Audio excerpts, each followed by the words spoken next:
Patterns बोल रही हूँ, ठीक है। This is your 4th class learning assessment paper का 4th क्लास है, मैं क्लास वाइज पूरा डाल रही हूँ अभी, जैसे आपको हेल्पफुल रहे। तो एक क्वेश्चन है कि write about different type of test material और test tools as per gradation और क्लासिफिकेशन ऑफ ऑब्जेक्टिव्स। जो उद्देश्य है उन उद्देश्य को लेके, कुछ पॉइंट्स को लेके आपको डिफरेंट टाइप ऑफ टेस्ट के बारे में लिखना है। तो मैंने एक चार्ट बनाया है। अच्छा, ये चार्ट विजिबल है क्या? प्रॉपर वे से थोड़ा बोलना। कुछ बच्चे अभी ब्लर बोल रहे हो तो थोड़ा सा ऐसा दिखेगा, दिख रहा है क्या?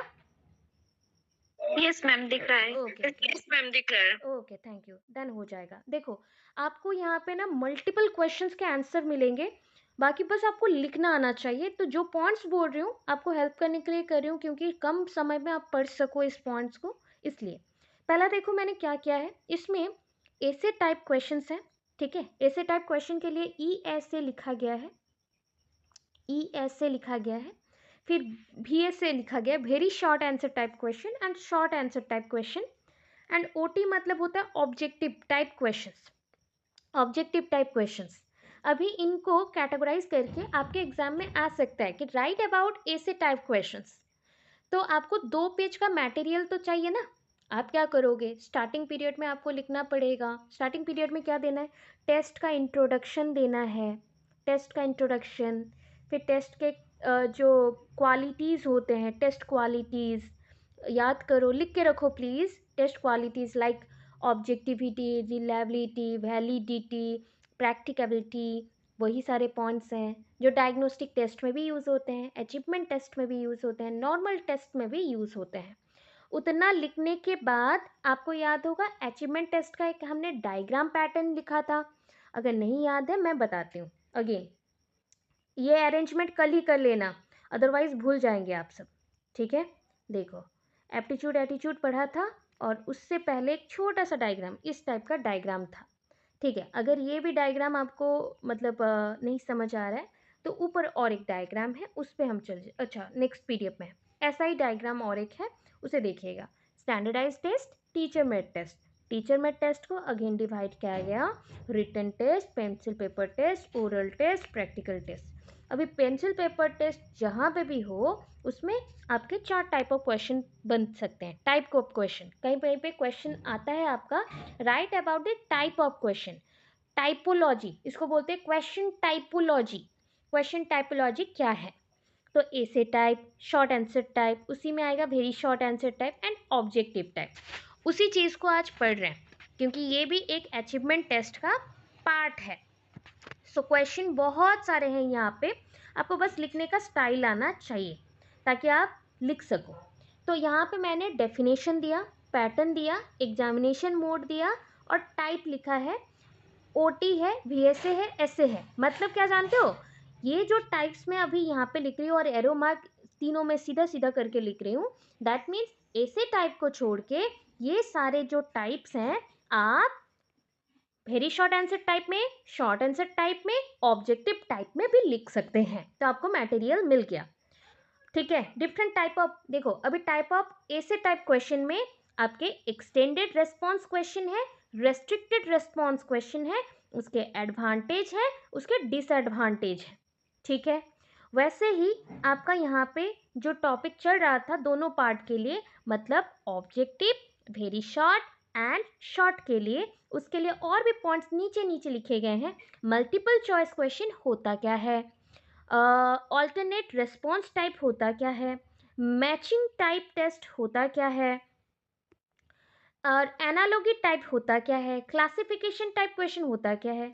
अब बोलोगे मैम यहाँ पे जो पॉइंट्स हैं ये कैसे करें, तो ये जो एडवांटेज है ना, आपके मल्टीपल चॉइस के एडवांटेज यहाँ पे गिवन है। तो उसमें क्या रहना चाहिए, वर्सेटिलिटी, रिलायबिलिटी, वैलिडिटी। अब यहाँ पे पॉइंट आता है कि मैम ये सब देन किसका एडवांटेज डिसएडवांटेज है, आपके ये जो एडवांटेज डिसएडवांटेज दिया गया है ये सब कॉमन एडवांटेज डिसएडवांटेज है। आप very short answer, short answer, objective type के जो भी पैटर्न आपको एग्जाम में आता है, सपोज आ गया मल्टीपल चॉइस क्वेश्चन, उसके लिए सेम एडवांटेज डिसएडवांटेज आप लिख सकते हैं, ठीक है। शॉर्ट आंसर टाइप के लिए भी एडवांटेज दिया गया है, यहाँ पे पॉइंट्स खत्म हुआ। तो ऐसा एक चार्ट बना लीजिएगा प्रॉपर वे से, जैसा जैसा बोला जाए, ताकि आपको हेल्प हो। ठीक है, अब पॉइंट आता है, हम पढ़ना शुरू करते हैं। क्या है, पहले मेरे पार्ट में आपको बोला भी गया है, ऑफलाइन क्लास में कल मैंने आंध्र के बच्चों को बोला था इस क्वेश्चन को लिखने के लिए। ठीक है, संडे के क्लास में। अभी कमिंग जो संडे का क्लास है राउरकेला में, वहाँ पे आपके आंध्र बच्चे भी आएंगे, मतलब YVU एंड ANU, प्लस उसका third semester and first year Kurukshetra, sorry first year बोल रही हूँ, कुरुक्षेत्र के सेकेंड ईयर बच्चे भी आएंगे। ठीक है, तीनों ग्रुप्स के बच्चे आ सकते हैं। हम लोग लर्निंग असेसमेंट का और क्या डाउट्स आ रहे हैं, किस क्वेश्चन में कैसे लिखना है, क्या करना है, वहाँ पे भी डिस्कस किया जाएगा। ठीक है, इतना है। अब चलो, डेफिनेशन दिया जा रहा है। क्या है, ऐसे टाइप क्वेश्चन का डेफिनेशन दे रहे हैं। सो डेफिनेशन क्या है, एसेज और essay type questions are defined as a test item which require extended written response. Extended written response, essay type question और एसेज क्वेश्चन ऐसा क्वेश्चन टाइप होता है जिसे बहुत ज़्यादा एक्सटेंशन चाहिए, मतलब ज़्यादा बड़ा करके हम लिख सकते हैं, संक्षिप्त नहीं लिखना है, बड़ा करके लिखना रहता है, और उसके जो रिटन रिस्पॉन्सेस होते हैं वो बड़े आकार में लिखे जाते हैं। ये किसने बोला है, रॉबर एंड डेविड ने बोला है। Robber, ROBER, robber and David ने बोला, DAVID, रॉबर एंड डेविड ने बोला है।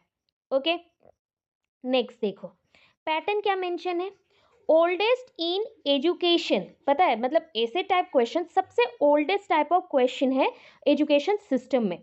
एजुकेशन सिस्टम में एग्जामिनेशन मोड क्या है, ये एक ट्रेडिशनल मेथड होता है। आपका जो ऐसे टाइप क्वेश्चन है एक ट्रेडिशनल मेथड है। ट्रेडिशनल मतलब मॉडर्न नहीं है, एंशियंट है, पुराना है, ओल्ड है।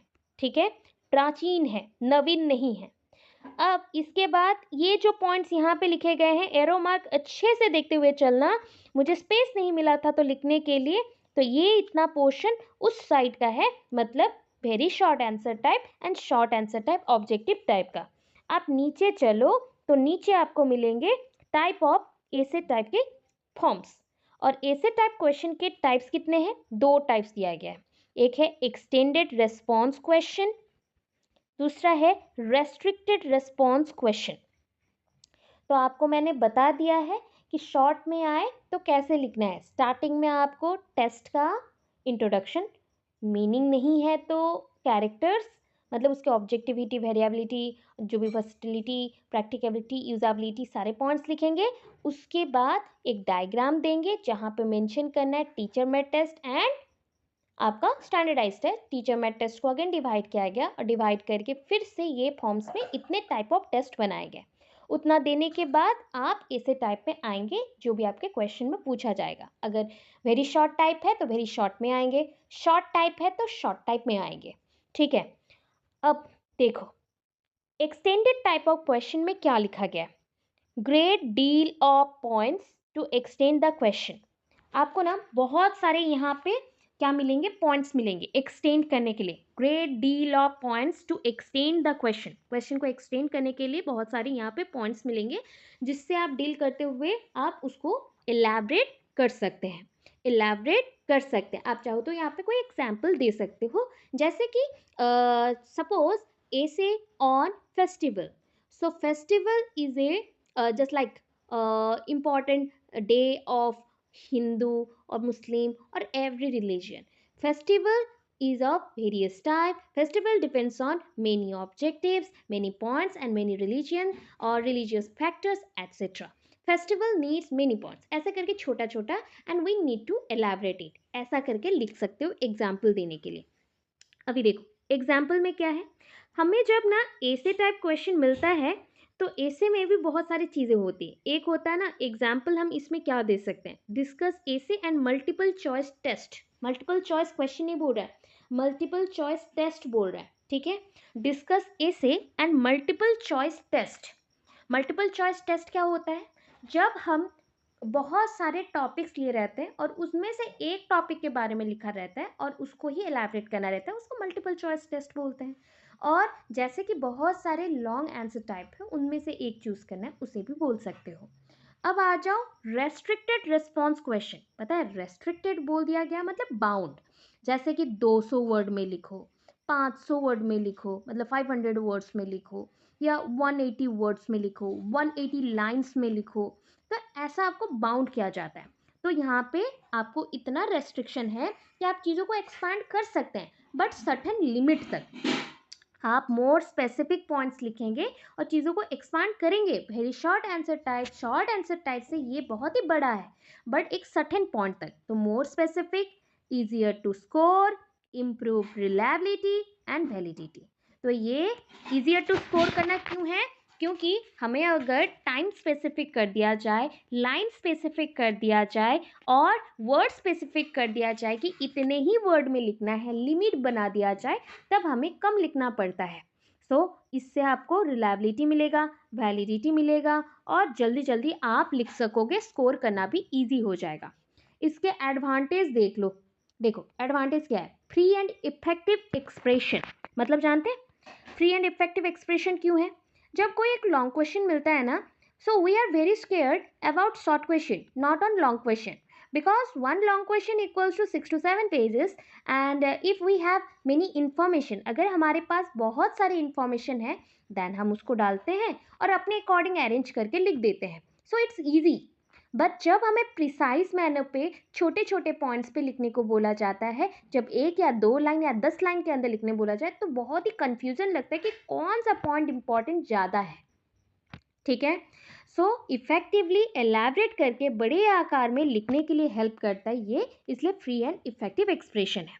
Next, test their knowledge. हम बच्चों के नॉलेज को टेस्ट कर सकते हैं, क्योंकि लॉन्ग आंसर टाइप लिखने के लिए जितना आप भाजो और प्रिपेयर हो जाओ, उसके साथ आपका नॉलेज जरूर लगता है, क्योंकि कोई कोई पॉइंट पे हमें आंसर रिमेंबर नहीं होता, तब हम कैसे लिखते हैं। वही मेन टारगेट होता है एक लॉन्ग क्वेश्चन का, कि किस तरह से आप उसको अरेंज करेंगे। जब बच्चे बोलते हैं ना मैम हम पूरा भूल गए, तो पूरा भूलना इम्पॉसिबल है। मे बी 10 लाइन याद हो, उसी को आप लिख के आते और उसी में ही अपना पॉइंट ऑफ व्यू लिख के बड़ा कर देते। तो यही होता है लॉन्ग क्वेश्चन का मेन टारगेट, बट उसको भी लिखना एक तरीका है, अच्छे से लिखना, डायग्राम का यूज़ करना, अंडरलाइन करना और उपक्रम देना, बॉडी देना और कंक्लूजन और आदि देना, इत्यादि करना और इति करना। तो ये बहुत सारे पॉइंट्स होते हैं। ठीक है, अगर मान लिया जाए तो स्कोरेबल है। फिर देखो टेस्ट रीजनिंग, ये आपके तर्क को भी समझता है यहाँ पे, क्योंकि हम जब लॉन्ग क्वेश्चंस लिखते हैं तो बहुत सोच समझ के तर्क लगा के लिखते हैं। तर्क लगाना मतलब रीजनिंग हो गया। अभी देखो टेस्ट एबिलिटी टू रिकॉग्नाइज, कितना आपको रिमेंबर है, कितने रिकॉग्नाइज हैं आइडियाज़, उन आइडियाज़ को आपने कैसे लिखा है, कैसे अरेंज किया है उस पॉइंट्स को। नो गेस वर्क, पता है मतलब लॉन्ग क्वेश्चन जरूर है बट फिर भी आप लॉन्ग क्वेश्चन में गेस वर्क नहीं कर सकते, because guess work multiple choice question में होता है एंड मल्टीपल चॉइस क्वेश्चन आपके ऑब्जेक्टिव टाइप्स में भी आ सकते हैं या फिर आपके वेरी शॉर्ट में भी आ सकते हैं। तो इसलिए नो गेस वर्क, वहाँ पे 4 ऑप्शन में से हमें चूज करना रह सकता है कि हाँ ये ऑप्शन सही है। डिसएडवांटेज देखो, इसमें क्या होते हैं, लैक ऑफ ऑब्जेक्टिविटी, वस्तुनिष्ठ प्रश्न और उद्देश्य का मतलब पूर्ति नहीं होता, उद्देश्य यहाँ पे पूरा नहीं होता है। कभी कभी क्या होता है, जब हम लेंदी लिखते जाते हैं, तो आपने भी लॉन्ग क्वेश्चन अटेंड किया होगा आपके एग्जाम्स में, तो वहाँ पे देखा होगा कि कुछ बच्चे बोलेंगे मैं ना सब लिख के आया हूँ, बट सब क्या लिखे हो, क्या उद्देश्य जो था उस क्वेश्चन का पूरा लिखे हो। कभी कभी हम भी भटक जाते हैं, मैंने भी अपनी लाइफ में गलतियाँ की है। तो उसमें गलत क्या होता है कि मैं एक क्वेश्चन समझ के लिख रही हूँ, जब मुझे पॉइंट्स रिमेंबर नहीं हुआ, मेरा एग्जाम्पल्स मैं इतना बड़ा करते गई जो टाइम ओवर हो गया और नेक्स्ट क्वेश्चन अटेंड करने में हमें कम समय मिला। तो इसलिए लैक ऑफ ऑब्जेक्टिविटी होता है। जब हमें मेन पॉइंट्स हेडिंग्स रिमेंबर होता है तो ये थोड़ा सा ईजी हो जाए। लिमिटेड करिकुलम, पता है हर एक चीज़ अगेन लॉन्ग क्वेश्चन नहीं होता, इस बार के पोर्शंस में देखना ज़्यादा आपके शॉर्ट है लॉन्ग से ज़्यादा, तो लिमिटेड करिकुलम हो जाता है। फिक्स नहीं है करिकुलम की लॉन्ग ही सब आएगा, ये बहुत ज़्यादा लॉन्ग आएगा ऐसा नहीं है। Next, difficult and time consuming, कभी कभी लॉन्ग क्वेश्चन लिखने में ऐसा होता है कि कभी 2 लाइन अगर बीच में भूल गए तो पूरा आंसर खराब। टाइम कंज्यूमिंग और हम सोचते सोचते टाइम बर्बाद करते हैं। ठीक है, very short answer type question. अभी ना इस लाइन में ना आपको एटलीस्ट 4-5 शॉर्ट क्वेश्चन मिलने वाले हैं, very short answer type, short answer type and objective type में। ठीक है, इसका आंसर कुछ हम ऐसा बनाएंगे। क्या होता है, जो यूट्यूबर्स बनाते हैं वो छोटे छोटे बना के छोड़ देते हैं, बट वो नहीं बोलते हैं कि कितना कम समय में हम ज़्यादा याद रख सकें। तो जो पॉइंट जैसे सोचो कंपेयर करके पढ़े तो ज़्यादा रिमेंबर होगा हमें, है ना। So very short answer type and short answer type में क्या लिखोगे, पहले very short and short answer type का इंट्रो पढ़ लेते हैं। तो पहला पॉइंट है, ये direct answer to a given question. ये direct answer to a given question, आपको जो क्वेश्चन गिवन होगा उसका हम डायरेक्ट आंसर देते हैं। ठीक है, वेरी शॉर्ट है ना, शॉर्ट है ना। देखो शॉर्ट आंसर टाइप क्वेश्चन होगा जैसे कि 3 से 4 लाइन लिखना।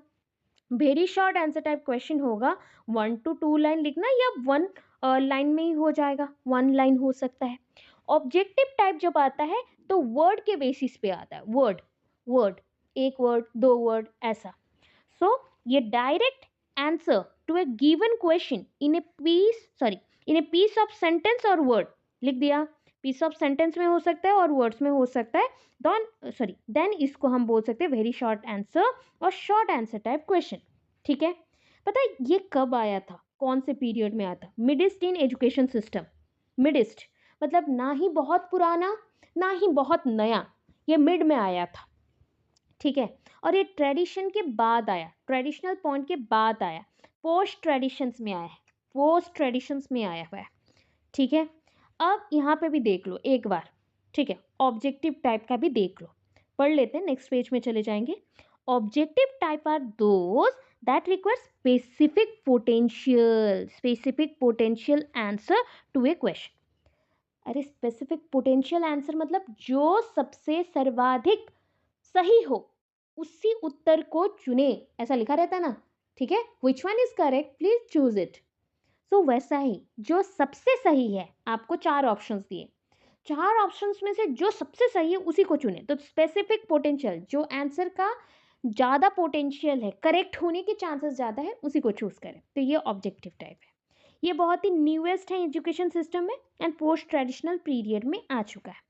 अब हमें जाना है जो तीनों के लिए कॉमन है, जो तीनों के लिए कॉमन है, तीनों के लिए मतलब objective type, short answer type, very short answer type. मतलब ये हो गया कि आपको very short answer type question आया तो इंट्रो लिखा और कब आया है क्या आया है लिखने के बाद इस पॉइंट से स्टार्ट करके एंड तक जाना है। 2 पेज आराम से हो गया, 2 से 3 पेज। शॉर्ट में भी वही करना है, ऑब्जेक्टिव टाइप में भी वही करना है, बट ऑब्जेक्टिव टाइप में ये पोर्शन को लिखने के बाद यहाँ पे जंप करना है। ठीक है, चलो आगे चलते हैं। अब आया टाइप्स, जो है ओटी के लिए भी होगा, बीएसए के लिए भी होगा, एसए के लिए भी होगा। तो पहला टाइप है recall type test. Recall type test मैं क्वेश्चन भी दूंगी, साथ में छोटा छोटा क्वेश्चन भी दूंगी, जैसे कि समझ जाओ। देखो सिंपल रिकॉल टाइप टेस्ट किसको बोलते हैं ना, it is based on previous experience. देखो आपके पास ना अभी नॉलेज है, क्या पढ़ा था, असेसमेंट पढ़ चुके हो, उसका नॉलेज है कि क्या क्या होता है क्या नहीं। मैं अब भी अगर उस रिलेटेड ही कुछ क्वेश्चन पूछूं, फटाक से आंसर दोगे। That is called simple recall type. मतलब जो आपने पहले पढ़ा हुआ है उसी के आधार पे मैं कुछ पूछूं एंड आप फटाक से आंसर दे दो, तुरंत आंसर दे दो, क्योंकि आपके प्रीवियस एक्सपीरियंस में ये प्रेजेंट है, मेमोरी में स्टोर है। जैसे कि वी हैव डैश एग्स। ठीक है, एक स्टोरी बता दिया होगा और उसके बेसिस में पूछा होगा हमारे पास कितने अंडे हैं। तो जैसे सोच लो 4 5 6 7 कुछ एक स्टोरी में गिवन होगा, तो वहाँ से पता चला 6 अंडे हैं। तो प्रीवियस एक्सपीरियंस कुछ है। ठीक है, अब देखो उसका सेकंड पार्ट में क्या है, कंप्लीशन टाइप। कंप्लीशन टाइप मतलब सेंटेंस को पूरा करना है और कुछ 2 लाइन्स गिवन है, उस 2 लाइन्स को पूरा करना है, एक पैराग्राफ बनाना है और एक आंसर का आधा दिया गया और आधा कंप्लीट करना, मीनिंगफुल सेंटेंसेस बनाने हैं, इसको कंप्लीशन टाइप्स बोलते हैं। The pupils have to fill in the blanks with the appropriate words or letters. Appropriate सही words और letters से बच्चा यहाँ पे भरेगा। तो she is proud dash her beauty। ठीक है, look at dash BBW। look at हम बोल सकते हैं look at the BBW, मतलब ब्लैक बोर्ड वर्क को चेक करो। सो she is proud for her beauty. देखो वर्ड मैंने बोल दिया, फॉर होगा यहाँ पे और यहाँ पे द लग गया, प्रीपोजिशंस आ गया। तो यहाँ पे पॉइंट सॉरी प्रिपोजिशन बोला, आर्टिकल भी आ गया, प्रिपोजिशन एंड आर्टिकल आया। तो इस बेसिस पे याद रखना, जब कोई सेंटेंस को पूरा करने के लिए फिल इन द ब्लैंक्स और लाइंस को पूरा करने के लिए बहुत सारे सेंटेंसेस वर्ड्स दिए जाए, तब उसको कंप्लीशन टेस्ट बोले जाते हैं। अभी नेक्स्ट टाइप में चल रहे हैं, recognition type test. Recognition type test, selection type items पहले चूज करना है, सिलेक्शन टाइप आइटम्स, ठीक है, based on selection of correct answer, correct answer के बेसिस पे आप चूज करेंगे। अब यहाँ पे जाना, फिर इसमें चले मत जाना, जंप दिस वन, इसमें जाना है, ठीक है। अब देखो, मल्टीपल चॉइस क्वेश्चन पहला आया। आप मल्टीपल चॉइस क्वेश्चन का एग्जाम्पल दोगे, सबका अपना अपना एक एक छोटा छोटा करके एग्जाम्पल देना, ठीक है। मल्टीपल चॉइस क्वेश्चन मतलब एक क्वेश्चन लिख दो, 4 ऑप्शंस दे देना, उसी को कर लेना। सो इन विच रेस्पॉन्स, जो रेस्पोंडेंट्स होते हैं, जो रिस्पॉन्स देता है, respondents are asked to select the best possible answer out of the choice. तो कुछ एग्जाम्पल दिए गए और कुछ ऑप्शंस दिए गए क्वेश्चंस में, उन क्वेश्चंस के सिलेक्ट करके रेस्पोंडेंट जो रेस्पॉन्स दे रहा है वो क्वेश्चन के बेसिस पे सिलेक्ट करेगा answer, that is called multiple choice question. अब चलते हैं ऑल्टरनेट रेस्पॉन्स टाइप। ऑल्टरनेट मतलब ट्रू और फॉल्स, ये चुनो या फिर वो चुनो। कभी कभी क्या होता है ना, वैसा ही 3-4 लाइन का पॉइंट दे देता है, फिर बोलता है कि इनमें से कोई चुनो। तो आप समझना कि short answer type, very short और ऑब्जेक्टिव टाइप में भी ये सब रहते हैं। बाकी रहता है कि पैटर्न वाइज वो दिया जाता है कि कौन से क्लास में क्या दिए जाएंगे, ठीक है। ऑल्टरनेट टाइप जब बोला जाए और ऑल्टरनेट रेस्पॉन्स जब बोला जाए, तो choose either anyone to fill the blanks, दोनों में से कोई एक चूज करना है। जैसे ट्रू फॉल्स दिया गया, सही गलत दिया गया, हाँ या ना दिया गया, तो उनमें से आप कोई एक को चूज कर रहे हो, कोई एक आप चूज कर रहे हो, तो choose either anyone to fill up the blanks और बॉक्स ट्रू और फॉल्स। अब क्वेश्चन यहाँ पे दे देना एक, ठीक है।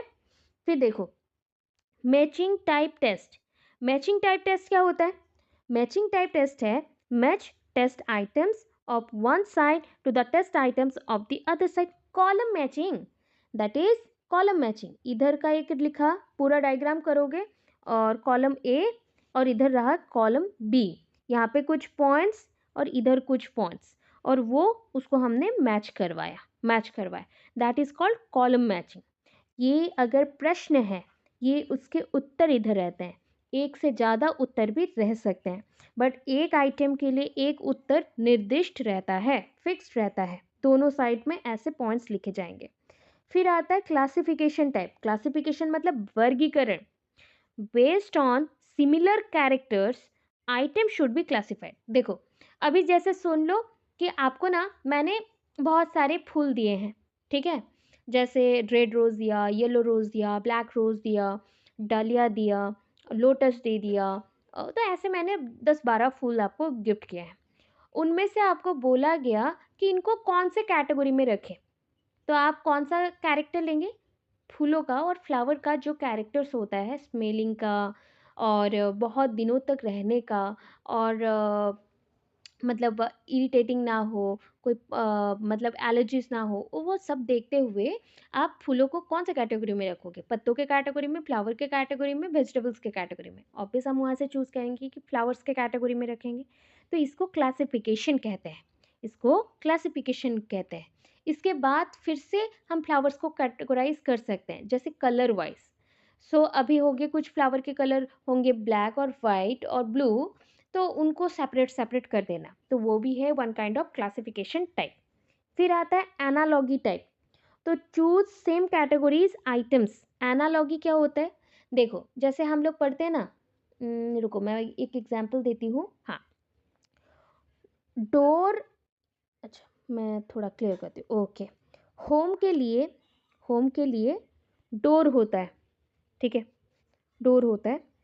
देन क्या बोलते हैं उसको, कंपार्टमेंट के लिए क्या होगा, कोई बोल सकता है? कंपार्टमेंट, अगर होम डोर से रिलेटेड है तो कंपार्टमेंट से किससे जुड़ा हुआ, कौन सा कैरेक्टर है सिर्फ बोल सकते हैं, कौन से कैरेक्टर्स हैं जिसके वजह से यहाँ पे डोर आया, डोर क्या करता है, बस जल्दी बोलो, डोर क्या करता है? सिक्योरिटी देगा तो? Hello, am I audible? Yes ma'am. हाँ हो। यस अच्छा, मैम। घर को क्या करेगा, घर को सेफ्टी कौन देता है, घर को हम प्रोटेक्ट कैसे करते हैं, डोर से करते हैं। तो कंपार्टमेंट होम से बड़ा है या छोटा है बताओ? बड़ा है। बड़ा है। तो डोर अगर बड़ा हो जाए उसको डोर नहीं कहते, क्या बोलेंगे? हाँ, क्या बोलेंगे? गेट। ओके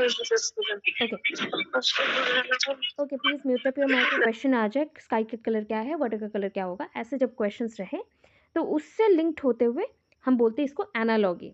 तो सेम सेम कैटेगरीज वाला, जैसे देखो पोटैटो इज ए वेजिटेबल, ठीक है, तो ऐसे ऑरेंज इज अ डैश।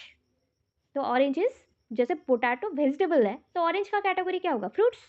तो ऐसे टाइप के जब क्वेश्चंस रहते हैं इसको एनालॉगी टाइप क्वेश्चंस बोलते हैं। तो चूज सेम कैटेगरीज आइटम्स। आपको अगर लिखने में लगे कि मैम यहाँ पे कुछ नहीं है, हम लिख नहीं पा रहे हैं, शॉर्ट नहीं बन रहा है, तो आप एक काम करना, एग्जाम्पल्स देना और एग्जाम्पल्स के थ्रू समझाना, दैट्स इम्पॉर्टेंट, ठीक है, और भी ज़्यादा मार्क्स अच्छे मिलेंगे। सो अभी देखो इसके एडवांटेज क्या है, मैंने पेज नंबर भी मेंशन किया था बट नॉट नीडेड क्योंकि लिख दिया लास्ट में, ठीक है, ये स्किप मार देना। एडवांटेज क्या है पता है, ये सारे वर्सटाइल होते हैं, रिलायबल होते हैं, वैलिडिटी इनका बहुत है, जो कि पहले ही हमने कैरेक्टर में लिखा था। अब और ज़्यादा एडवांटेज डिसएडवांटेज एडवांटेज सब लिखेंगे हम।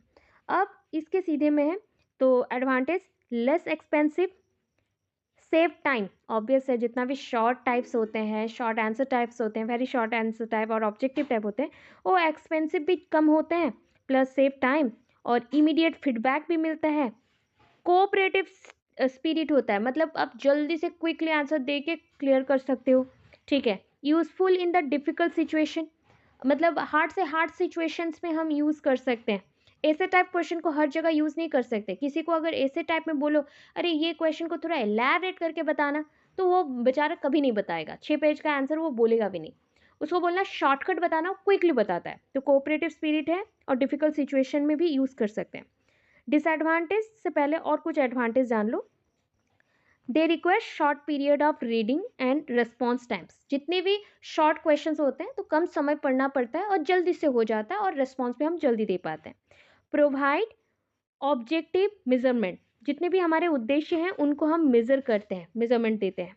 Next, highly reliable test core, तो यहाँ पे जितने भी टेस्ट कोर हैं वो बहुत ही रिलायबल होते हैं। पहले ही बता दूं, रिलायबल का मतलब है अगर आप एक टेस्ट मटेरियल बना रहे हैं और वो टेस्ट मटेरियल आप जितने बार भी किसी बच्चे को टेस्ट करने के लिए यूज़ करो और सेम रिजल्ट देता हो, उसको बुलाते हैं रिलायबल, ठीक है। क्वाइट यूजफुल फॉर स्टूडेंट, ये हर एक स्टूडेंट्स के लिए यूजफुल ही होता है। With A low reading ability, reading ability जिनमें कम है, मतलब जो ज़्यादा पढ़ नहीं पाते हैं, वो एमसीक्यूज प्रैक्टिस करके जाते हैं जैसे पास हो जाए, क्योंकि वहाँ पे कभी कभी प्रॉम्प्ट्स भी मिल जाता है, क्यूज भी मिल जाते हैं, तो हम कुछ कुछ आंसर करेक्ट कर लेते हैं। ऐसे भी गेस मार्किंग में भी करेक्ट हो जाता है अगर हमें सही कैरेक्टर समझने में आ जाए। Great flexibility and accuracy in mark mark correcting बोल सकते हो, दैट इज हम यहाँ पे करें मार्क कैसे हम कलेक्शन करें, और मार्क काउंटिंग बोल सकते हैं। तो जब मार्क काउंटिंग करते हैं तो ऑब्वियस है एमसीक्यूज में ज़्यादा टाइम लगता है, बट काउंटिंग अगर प्रॉपर हो जाए तो बच्चे को ज़्यादा मार्क्स मिल जाते हैं, तो इसलिए थोड़ा सा बेनिफिशियल है। डिसएडवांटेज देखो यहाँ पे कुछ पॉइंट्स हैं। मिसअंडरस्टैंडिंग बहुत क्रिएट होता है, बहुत ज़्यादा मिसअंडरस्टैंडिंग होता है, कभी कभी क्वेश्चन समझ नहीं आता है तो उसके ऑप्शंस से और हम कंफ्यूज हो जाते हैं। Not easy to fix, no easy नहीं, नॉट ईजी टू फिक्स, अगर कोई गलत कर दिया और वो सबमिट हो गया उसको हम फिक्स नहीं कर सकते, उस टाइप के क्वेश्चंस वैसे ही गलत रह जाते हैं। लेस इफेक्टिव, मतलब कुछ कुछ पॉइंट्स में ये लेस इफेक्टिव्स हैं, जिनको रीडिंग प्रॉब्लम्स हैं या फिर जो एलैबरेट करके पढ़ना पसंद करते हैं उनके लिए ये थोड़ा बेनिफिशियल नहीं है। इसका यूज़ लिमिटेड बोला गया है, हाँ लिमिटेड, क्योंकि हर जगह आप एमसीक्यूज दे नहीं सकते हो ना, एमसीक्यूज से आंसर दे नहीं हो सकता, डायरेक्ट क्वेश्चन भी तो पूछ सकते हैं।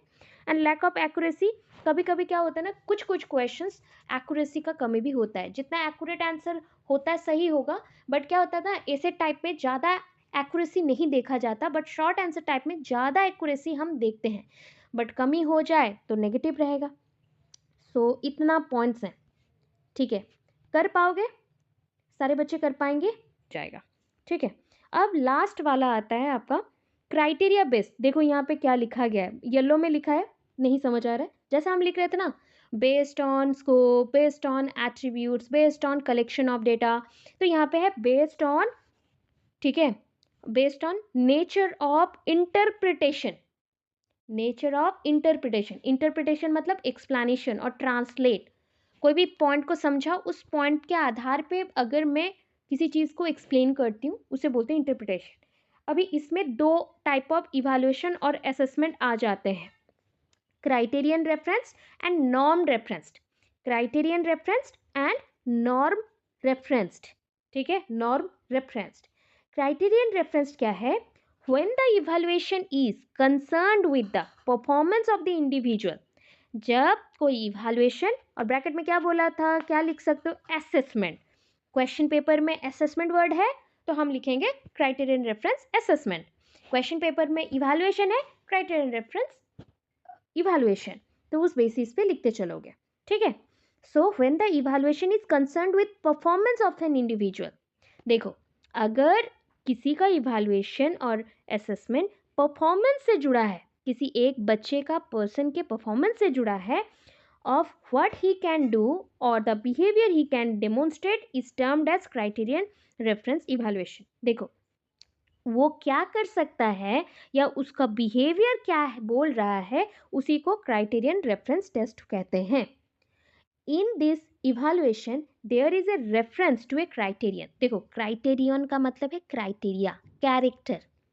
बच्चे को हम डेमोन्स्ट्रेट करें, बच्चे का कैरेक्टर हम बता रहे, एक कोई क्राइटेरिया के बेसिस पे और कैरेक्टर के बेसिस पे, किसी पॉइंट के आधार पे ही बताओगे, but there is no reference to the performance of the other individuals. समझ रहे हो? मैं आपको जज करूंगी बट किसी और के पॉइंट्स को लेके नहीं, किसी और से कंपेयर नहीं करेंगे। ए का क्या मिला है, ए को 80% मार्क्स मिले हैं, सो 80% उसको किससे मिले, 100 से मिले हैं। 80% है तो बच्चा ऑलमोस्ट फर्स्ट क्लास ला चुका है, प्लस बच्चे का कुछ एक पोजीशन तो अच्छा ही होगा और पढ़ाई में भी वो बहुत अच्छा होगा, ये मान सकते हैं। These are the criteria. यहाँ पे हमने कोई पर्सन से इसको कंपेयर नहीं किया, ठीक है। In it we refer an individuals performance to a predetermined criteria. जैसे होता है कटअप मार्किंग, जो कटअप पहले से डिसाइडेड होता है। कटअप मार्किंग कुछ कुछ एग्जाम्स का बाद में डिसाइड होता है, बट एवरेज बोल दिया जाता है कि 50%, 60% और 70%। तो वैसा ही कटअप के बेसिस पे आपने कितना रखा, तो ये कटअप तो सबके लिए रहेगा, है ना। जैसे सीटेट में आपको बोला गया जनरल बच्चों का 90 रखना पड़ेगा, दैट इज द 60% ऑफ 150, ठीक है ना, 150 का 60%। सो 90 रखना पड़ेगा। जो लोग 90 क्रॉस किए दे आर एलिजिबल, जो लोग नहीं किए दे आर नॉट एलिजिबल, मतलब क्वालिफाइड नॉट क्वालिफाइड, ऐसा हुआ। तो इसी को बोलते हैं क्राइटेरियन रेफरेंस टेस्ट। आप एग्जाम्पल दे के लिख सकते हो, अभी एग्जाम्पल बहुत सारे दे रही हूँ। Raman got 93 marks in a test of mathematics. यहाँ पे किसी से कंपैरिजन हुआ नहीं।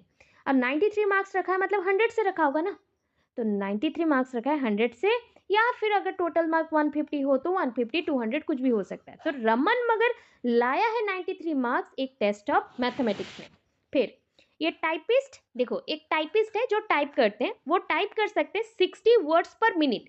एक मिनट में 60 वर्ड्स वो टाइप कर सकते हैं, 60 वर्ड टाइप कर सकते हैं एक मिनट के अंदर। बट यहाँ पे हम किसी के साथ कंपेयर नहीं कर रहे हैं कि वो पर्सन 90 वर्ड्स टाइप कर सकता है, ये पर्सन 60 मिनट कर रहे हैं, ऐसा नहीं करें। अगर किसी से कंपेयर करने लगे कोई अदर इंडिविजुअल से, तो वो नॉन रेफरेंस्ड हो जाएगा। Next, Amit score in a reading test is 70। तो अमित का स्कोर रीडिंग टेस्ट में 70 है। तो अगर मैंने ओवरऑली एक कटअप मार्क सेट किया है तो कि 80 रखा है, तो 80 से उसने 70 रखा, दैट मीन्स वो क्वालिफाइड है, हाईली क्वालिफाइड है, रैंक में भी आ जाएगा। अगर यहाँ पे किसी और पर्सन से हम जज करते तो वो नॉर्म रेफरेंस्ड कहलाएगा। अब चलो, नॉर्म रेफरेंस्ड क्या होता है? Norm reference evaluation is the traditional class based assignment of numerals to the attribute being measured। तो आपका जो कैरेक्टर मैं टेस्ट करना चाहती हूँ उसे मेजर करने के लिए क्लास बेस्ड जो असाइनमेंट्स गिवन होते हैं ट्रेडिशनल पॉइंट्स में, उसको नॉर्म रेफरेंस कहते हैं. It means that the measurement act relates to some norm, group और ए टिपिकल परफॉर्मेंस. सो यहाँ पे मेजरमेंट जो होता है, जैसे कि कुछ नॉर्म्स रहेगा, ग्रुप में कर सकते हैं और टिपिकल किसी के परफॉर्मेंस को हम कर सकते हैं. सो यहाँ पे डिस्ट्रीब्यूट और इंटरप्रेट ऐसा रिजल्ट्स को किया जाता है कि एक सर्टेन ग्रुप में एक बच्चा लाता है 90%, उससे दूसरे बच्चों का मार्क्स कितना है, परसेंटेज कितना है. ठीक है, इसको बोलते हैं norm reference type. The group is norm. अभी जो ग्रुप मैंने बोला ये नॉर्म है. नॉर्मली जो नॉर्म्स फिक्स्ड होते हैं जिसके बेसिस पे हम कंपेयर करके जजमेंट बनाते हैं. ठीक है, almost all our classroom test, public examination, standardize test are norm referenced. ठीक है, देखो अगर मैं बोल दूं कि वहां पे कंपेयर करने के लिए कुछ नहीं है, कोई एक फिक्स्ड नियम नहीं है, तो एक क्राइटेरिया के बेसिस पे होगा जहाँ पे कटअप बोलेंगे. मतलब जैसे रीडिंग में मेरा बच्चा अच्छा है तो ये क्राइटेरिया है, पढ़ाई में मेरा बच्चा अच्छा है, पढ़ाई एक क्राइटेरिया है क्योंकि पढ़ाई में उसने 90 मार्क्स रखा, क्राइटेरिया है, उसके लिए वही कटअप है. ठीक है, बट जब एक पब्लिक एग्जाम हो, स्टैंडर्ड एग्जाम हो, जब एक क्लासरूम टेस्ट हो, तो 100 मार्क का होगा, 200 मार्क का होगा या 50 मार्क का होगा, और 50 से आपको लाना पड़ेगा इतने मार्क्स, और जो मार्क्स हाईएस्ट लाएगा वो होगा फर्स्ट. ये नॉर्म रेफरेंस्ड है जिसके बेसिस पे जजिंग करके हम पर्टिकुलर क्लास को जज कर सकते हैं रेफरेंस देके. एग्जाम्पल देखो, जहाँ पे आपको पोजीशन और रैंकिंग मिलता हो वो नॉर्म रेफरेंस्ड है. Raman stood first in mathematics test in his class. तो क्लास में 50 मार्क्स का एग्जाम हुआ, टेस्ट हुआ मैथमेटिक्स का, रमन ने रखा है 48 और वो फर्स्ट रैंक में आ गया. सो ये उसको रैंक मिला. अभी जितने भी बच्चे रहेंगे कंपैरिजन कहाँ से होगा, रमन के साथ होगा. तो ये सारे नॉर्म रेफरेंस्ड है. और भी दे रही हूँ, देखो वहां पे था 1 मिनट में, पर मिनट में 60 वर्ड्स टाइप करता है एक टाइपिस्ट. बट यहाँ पे एक पॉइंट देखो, the typist who types 60 words पर minute stands above 90% of the typist who appeared in the interview. तो इंटरव्यू में सोच लो 10 लोग ज्वाइन किए थे, उनमें से 90% 1 मिनट में, ठीक है, स्टैंड्स above, अच्छा 1 मिनट में कितने टाइप कर पाए. सो किसी ने किया 50, किसी ने किया 40, किसी ने किया 30, बट एक पर्सन ने 60% और 60 वर्ड्स टाइप कर दिए. मतलब इनमें से वो अबव मार्क में है, उसको इंटरव्यू में सिलेक्ट करने के चांसेस ज़्यादा है, उसको पोजीशन मिलने का चांसेस ज़्यादा है. सो ये हो गया. Amit surpasses 65% of the students of his class in reading test. एक रीडिंग टेस्ट हुआ जहाँ पे अमित ने इतना अच्छा पढ़ा कि उसको 70 मार्क्स मिले थे, और वो 70 मार्क्स ये डिपिक्ट करता है कि क्लास में ऑलमोस्ट 60% और 65% जो बच्चे हैं उनमें से वो सारे बच्चे रीडिंग में वीक हैं, बट अमित है उनसे अबव जा चुका है. तो ये कंपैरिजन जब आ जाए, हम पॉजिटिवली कंपेयर करके अगर बताते हो तो उसको हम बोलते हैं नॉर्म रेफरेंस टेस्ट. ठीक है, वही पॉइंट्स यहाँ पे कंपैरिजन में भी सेम पॉइंट्स लिखे गए हैं. ठीक है, आप चाहो तो कंपैरिजन वाला पॉइंट कर सकते हो या चाहो तो पॉइंट वाइज वाला कर सकते हो. यहाँ पे पॉइंट्स दिए गए हैं सेम वे से, उसका पर्पस क्या है, कंटेंट क्या है, आइटम्स क्या है, इंटरप्रिटेशन क्या है, वहाँ पे भी सेम पॉइंट्स में ही लिखे गए हैं. क्या हम